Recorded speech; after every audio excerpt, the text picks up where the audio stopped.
Esta es una historia visionaria. Hay líderes que se hacen y otros líderes que nacen. En el caso particular de Claudia Mejía, estoy convencida de que estamos en la compañía de una líder natural. Claudia, en su historia, tiene un antecedente muy bonito. Desde los 14 años ha empezado su lucha por la defensa de los derechos de la mujer. Tanto que actualmente Claudia se encuentra a la cabeza de la organización CISMA, una institución que está encargada por velar que los derechos de la mujer sean una realidad y no una simple declaración. Claudia, bienvenida a Visionarias. Muchas gracias por esta invitación, que no te alcanzas a imaginar cuánto me place, Silvia. El gusto es nuestro. A propósito de ese liderazgo natural que es tan famoso en tu hoja de vida, quisiera preguntarte, ¿cuál fue tu primera manifestación contundente en el sentido de que pudiste identificar que estabas llamada a ser una líder? Yo quisiera en primer lugar rendir un tributo para responder a esa pregunta a la contribución que mi madre y mi padre hicieron desde muy pequeñas a lo que soy hoy en día y a lo que he hecho toda mi vida. Con mi madre, nosotras, que somos 4 mujeres, aprendimos desde los primeros momentos en los que empezamos a hablar, aprendimos la palabra igualdad. Siempre nos dijo, las mujeres son iguales a los hombres. Y de la mano de mi padre aprendí y comprendí lo que significa la justicia. Así que desde muy pequeñita, con estos dos legados suyos, igualdad y justicia, solamente podía ser Silvia indiscutiblemente lo que he sido, una defensora de derechos humanos, una feminista convencida de que la igualdad con las mujeres y la plena vigencia de los derechos de las mujeres lo necesita una sociedad que quiere vivir en paz y que quiere ser desarrollada. Muy joven entonces, empecé justo por la razón que acabo de decir, a mirar la realidad a través de las noticias, en la calle, en las conversaciones con mis compañeras, con mis compañeros y luego en los barrios populares empecé a mirar eso que había oído y que me había sido retribuido de la manera como lo acabo de explicar y entendí en concreto lo que era la desigualdad y entendí en concreto que yo lo que quería era trabajar para lograr justicia con esas mujeres frente a las que yo veía desigualdad y violencia. Eso podría decirte, sí. ¿Y qué acciones concretas promueves desde tu organización para que los derechos de nosotras las mujeres sean una realidad y no una declaración en letra muerta? De la generalidad de lo que hace mi organización quisiera resaltar, y justo pensando en que Visionarias se escribe con Z, quisiera resaltar el trabajo que desde hace 17 años hacemos con las mujeres víctimas del conflicto armado. Hemos recorrido el país a lo largo y ancho para que de su mano y con ellas pensemos en primer lugar de qué manera podíamos enfrentar el efecto que la guerra tenía sobre las mujeres. Y de manera particular ahora lo hacemos, seguimos haciendo ese trabajo, construyendo con las mujeres víctimas de muchos lugares del país, construyendo y pensando esos caminos para el aporte de las mujeres a la sostenibilidad de la paz.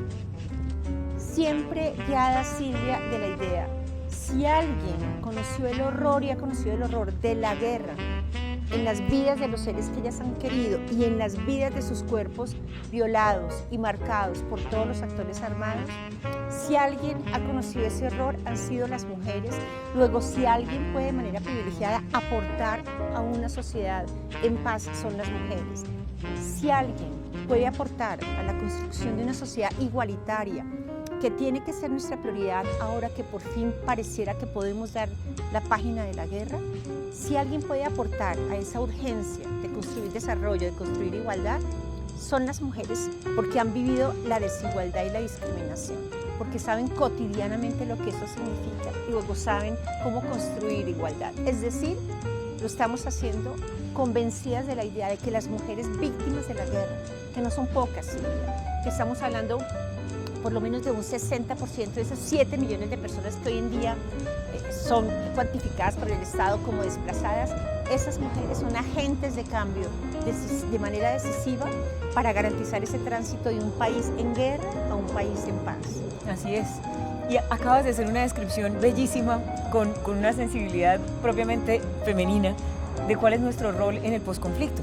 Y por lo mismo quisiera preguntarte, con lo que ha sido tu experiencia de vida, ¿cuáles son los atributos que más te gustan del hecho de ser mujer? La capacidad nuestra de sacar fuerza de coger impulso en los momentos en los que pareciera que no hay luz, es momentos en los que pareciera que no hay salidas y que no hay esperanzas, la capacidad que tenemos de sacar, además de los momentos de emergencia y de crisis, fuerza para seguir adelante, eso definitivamente es lo que más me gusta de mí y lo que más me gusta del trabajo que veo que hacemos con las mujeres. En La Paz esperamos que la sociedad garantice, aporte a que sus derechos sean unos derechos respetados y a que la igualdad sea una prioridad para la sociedad colombiana. Esa es la ilusión que tenemos todos los colombianos. Pues Claudia, quiero agradecerte muy especialmente por tu compañía en este programa. Estamos convencidos de que mujeres como tú son verdaderos agentes de cambio. Y por lo mismo, pensando en nuestra audiencia, estoy segura de que habrá mucha gente motivada a saber más de la organización Sismo. ¿Dónde te pueden contactar? También quisiera agradecerles a ustedes esta oportunidad de haber hablado, de haber contado de mi organización, de haber contado también de haber sido posible ser voz de las mujeres víctimas. Y por supuesto que les esperamos en nuestra organización de ser de interés de la teleaudiencia contactar con nosotras en nuestro trabajo y directamente en mi correo electrónico dirección@sismamujer.org. Les esperamos. Claudia, de nuevo, muchas gracias. Y como siempre, una vez más, estas son las mujeres que nos inspiran, las mujeres visionarias. Noticias y consejos por Visionarias.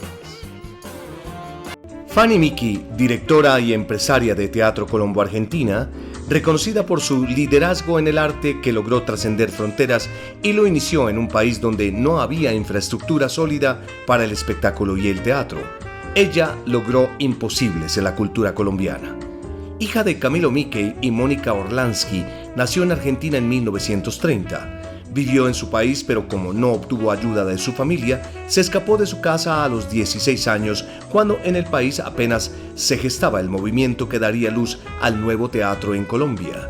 Durante un tiempo, trabajó como contadora para una empresa de juguetes y participó poco tiempo en un programa de televisión de ejercicios y, desde allí, empezó a incursionar en el mundo de la actuación, donde conoció a Pedro Martínez y Enrique Buenaventura, dramaturgos colombianos.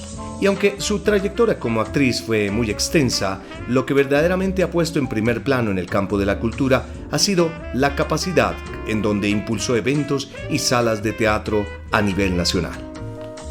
Uno de sus grandes logros fue el Teatro Nacional. Hoy maneja 3 salas y hace giras por todo el país gracias a su labor. Además, Fanny Mickey fue capaz de crear el Festival Iberoamericano de Teatro, un evento considerado como uno de los más importantes y destacados encuentros teatrales no solo en América Latina, sino en el mundo entero. Y así hemos llegado al final de esta emisión de Visionarias. Soy Silvia Ramírez Rueda y me ha dado un gran gusto acompañarlos durante este capítulo que se ha desarrollado desde la bellísima vista que tenemos de la calle 26 en la terraza del Hotel Trip Embajada en la ciudad de Bogotá. Recuerden que como cada jueves tenemos una cita a la misma hora y por el mismo canal aquí en Visionarias. Y a propósito, para cerrar esta emisión con reflexiones claves para el emprendimiento, miremos cómo vamos a hacer para gestionar nuestra energía. Tenemos que administrarnos mejor, frente a lo cual te recomiendo 3 cositas. 1, por la mañana. Cuando te sientes en el escritorio, en tu oficina o en tu lugar de trabajo, piensa, ¿cuál es mi prioridad del mes, de la semana y del día? Y en función de eso, acomoda la agenda. En segundo lugar, es difícil, pero hay que decirlo, tenemos que limitar el tiempo que concedemos a las redes sociales. Los estudios demuestran que en promedio consultamos nuestros teléfonos inteligentes 150 veces al día. Y para terminar, respetemos nuestro tiempo de descanso. Hay una cosa que me llama poderosamente la atención. ¿Por qué pasa que cuando nuestro celular está en 15% de batería, empezamos como locos a buscar dónde podemos cargarlo? Pero en cambio, cuando somos nosotros quienes tenemos sueño, nos da lo mismo y ese tiempo no lo respetamos. Ojo, porque en la energía está la clave del emprendimiento.